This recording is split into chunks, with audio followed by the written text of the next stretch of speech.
Hello, everybody. It's Gareth here from Paris Technologies with a final wrap of the Rugby World Cup. We saw South Africa win in the final. It's been a really amazing journey, and it's been really fun to present the analysis to you. So today I thought, let's take a little look at what we've done and try to get some perspective on everything. I'm going to start by sharing my screen. The first thing I wanted to show you is what technology did we use to do all of this analysis? So first up, we had a data warehouse. In our case, we used Microsoft SQL Server. Then we had this multi-dimensional calculation engine called Olation. And this does an in-RAM, in-memory calculation. It allows this really quick pivoting and KPI-driven analysis. Then we have this PowerExcel, which in Excel here appears as an add-in, and it allows us to grab this data out of RAM anywhere in the world. It means we can collaborate from Canada to Australia, instant collaboration and analysis. And then finally, we've got the sort of visualization layer. And I used Excel, which is my go-to tool, and it's the go-to tool of most financial analysts at the moment. But we could have used multiple other tools, and we could have used them simultaneously, for example, Power BI. Okay, so that's the sort of architecture of what we've done. Let's go back and look at some of the important pieces of analysis and why they were really powerful and useful maybe for you in business. So the first thing we did was we created lots of versions of forecasts, and we were able to keep them all together. We knew exactly which ones were which. We used a nice naming convention for that. We had all the assumptions listed out, and we can compare and contrast them instantly and do lots and lots of different analysis, one against the other. And this is really powerful because if you use a big Excel-based tool to create your forecast, it's very hard for you to make multiple versions of that and then compare one against the other. So this technology really comes into its own. The next piece of analysis that I think was really powerful for us was this idea of, hey, who were the most successful teams in history? Now, if you have a look at this, just to see how it works, let's just go back to 2023, and it's clear in our mind. South Africa won, New Zealand came second, England came third, Argentina came fourth. These are the teams that won a quarterfinal. These are the teams that went out of the pool stages, right? So I've got that for every single year, for every World Cup, but then I can just add it all up at the touch of a button. It's really powerful because this, what we call aggregating in analysis, this idea to quickly look at the total gives us a lot of power and a lot of insight. So here we now see that South Africa has won 4 World Cups and are now the most successful team. If we just run down this, and you know, you can see it's kind of sorted. If we look at that, look at the teams that we see here: France, Wales, Argentina, Ireland, Scotland, Fiji, Japan.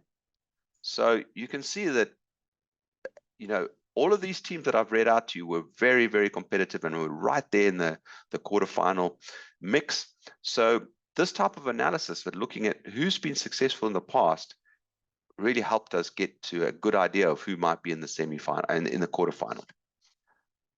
The next piece of analysis we did was this dream killer analysis. And one of my favorite pieces of analysis because it's really a pivot on existing analysis. And this is what these tools are so good at, is that very often you look at your business in a very linear way. Maybe it's always your accounts in the columns and your months in rows or something like that. But this allows you to pivot that and look at the same data in another way, and maybe gives you an opportunity to get some more insight into your data. So this is really simple data, you know, who's won a knockout game, but presented in a way that gives us so much insight. So let's just quickly remind ourselves, if I drop this back down to 2023, and we can see South Africa won 3 knockout games. They won a quarterfinal, a semi-final, and a final. New Zealand only won 2 because they lost in the final, and then there was 2 winners of quarterfinals, and that's it. So each year, there's very few teams that win in these. Now, if I aggregate it and I'm crossing the teams against each other, I'm looking for some real special data points. So yeah, I can see some very high data points here. 4s. So you can see South Africa has beaten England 4 times in knockouts. And if I look at England against South Africa, they've never won a knockout. A really important data point for us because it just shows you that in the next World Cup, England are going to struggle to beat South Africa in a knockout game. Of course, the other one, South Africa has beaten New Zealand twice. New Zealand have beaten South Africa twice. But if I change that and limit again for the actual final, we know that South Africa has never lost a final. Useful analysis. The next thing that was really useful was the analysis of the semi-finals by region. So we know that after we did this analysis, it was quite clear that the best that the Northern Hemisphere has ever achieved is parity, 50%. However, there's been years, 99, 75%, 2015, 100% Southern Hemisphere. And of course, in 2023, it was 75% Southern Hemisphere again. You know, why is this important? Well, it hopefully stops you making wild assumptions like a all Northern Hemisphere semi-final. And there were certain people who did forecast that, and of course they were wrong. But it's just something that we should bear in mind. Something that's never happened in the past it's got a much lower probability. And in business, I've seen this quite often where you might have a nice way of comparing the first half of the year against the second half of the year. And you might be able to go back multiple years and see that the second half can be bigger than the first half, but potentially is never more than 10% larger. Then if you get a sales forecast that's 20 or 30% larger in the second half of the year, you as the analyst can bring that to your boss's attention or the management team's attention and say, guys, this forecast is high risk. It's never been done before. And this is important. You know, these type of trends that you can spot over multiple years or multiple seasons, they really will help your company avoid the major pitfalls of high risk forecasting. All right, let's have a look at this type of analysis, which is really good. This was really nice and visual for us. But what's really powerful about this is we had all of our versions listed really nice and quickly with just one or two data points out of that forecast. Again, it's not so easy to do if you don't have a tool like this, because I've got multiple forecasts living all over in Excel, and I just want to pick two data points out of that whole massive model. It's quite difficult. So this is really powerful. And what it taught us was there was only 5 forecasts that actually picked South Africa and New Zealand in the final out of 26, so it's 19%. So it's pretty difficult. It was pretty difficult to get that right.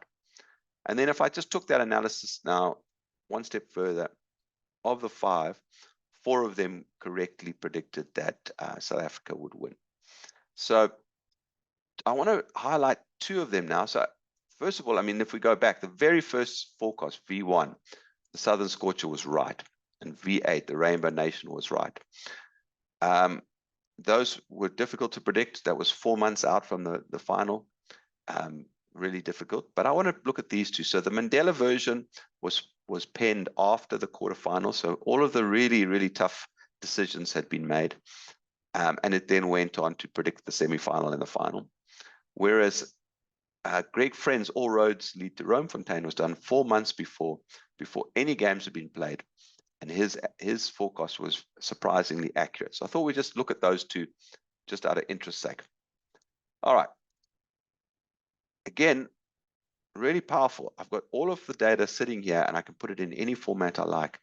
And I don't need to bring back anything other than the piece I want.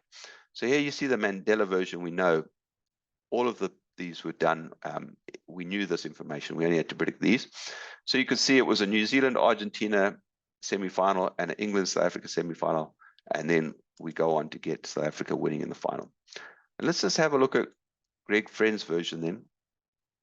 So it was really difficult to predict this New Zealand, Ireland, and South Africa, France quarterfinal, because although we knew those 4 teams were most likely to be in the semi-final, sorry, the quarterfinal, we didn't know which way around, who was going to win. So Greg correctly predicted France winning this pool and Ireland winning this pool, and that was a big prediction, and it was correct.